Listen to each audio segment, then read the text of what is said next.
Assalamualaikum warahmatullahi wabarakatuh. Bagaimana kabar anak-anak hari ini? Ibu harap anak-anak tetap sehat dan rajin belajarnya ya. Baik, sebelum belajar kita berdoa dulu agar ilmu yang kita pelajari dapat bermanfaat. Bismillahirrahmanirrahim.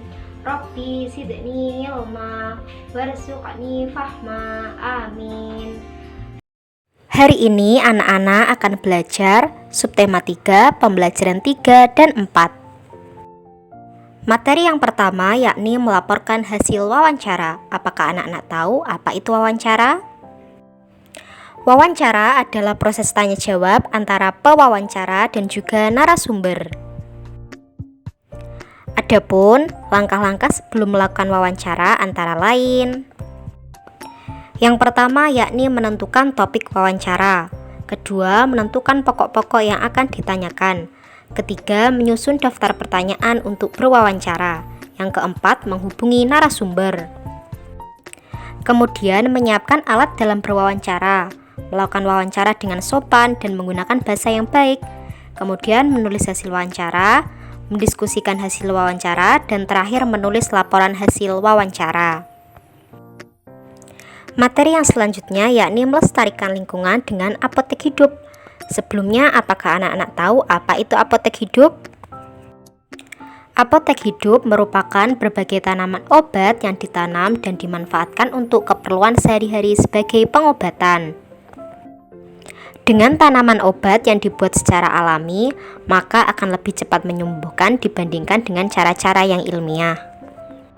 Adapun contoh tanaman obat yang sering digunakan oleh masyarakat antara lain: yang pertama yakni kumis kucing. Kumis kucing digunakan untuk mengobati penyakit masuk angin, radang ginjal, dan juga kencing manis.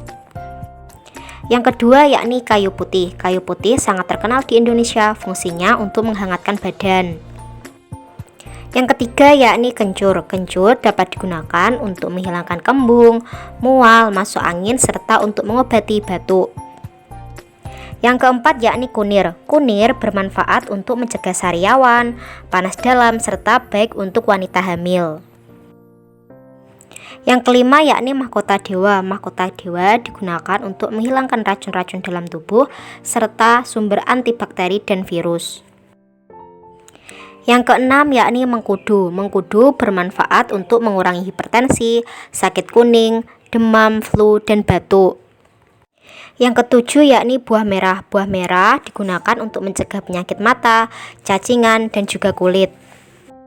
Yang kedelapan yakni temulawak. Temulawak digunakan untuk menambah nafsu makan. Yang kesembilan yakni lidah buaya. Lidah buaya digunakan sebagai bahan untuk kecantikan. Selain itu juga digunakan untuk melindungi kulit dari kekeringan dan merangsang tumbuhnya sel-sel kulit yang baru, serta dapat menyuburkan rambut. Yang kesepuluh yakni jahe. Jahe dapat digunakan untuk menghangatkan tubuh. Yang terakhir yakni kina. Kina dapat digunakan untuk mengobati malaria.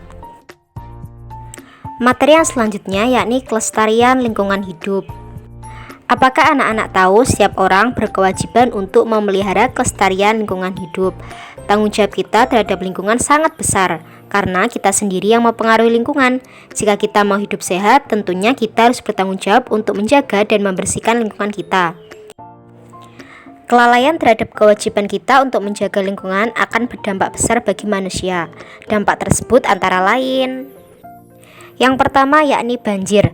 Banjir merupakan peristiwa alam yang paling sering terjadi di hampir sebagian besar wilayah Indonesia, terutama yang berada di dataran rendah dan dekat dengan aliran sungai. Faktor yang mempengaruhinya antara lain hutan yang gundul, saluran air yang tersumbat, serta pendangkalan sungai. Yang kedua yakni tanah longsor. Tanah longsor biasanya terjadi karena pepohonan yang berada di daerah perbukitan atau pegunungan habis ditebang oleh manusia. Ketika musim hujan tiba, tanah tersebut tidak mampu bertahan dan mengakibatkan longsor. Yang ketiga yakni kekeringan.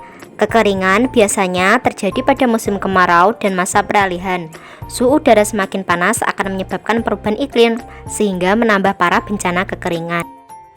Kekeringan akan menimbulkan dampak antara lain, penduduk harus menghemat penggunaan air, penduduk harus mengeluarkan tenaga dan biaya yang lebih untuk mendapatkan air, pohon-pohon akan mati, serta akan munculnya berbagai macam penyakit. Baik, sampai di sini pembelajaran hari ini. Ibu harap anak-anak tetap semangat belajar ya. Dengan jangan lupa dimanapun berada tetap patuhi protokol kesehatan dengan cara mencuci tangan, memakai masker, dan menjaga jarak. Wassalamualaikum warahmatullahi wabarakatuh.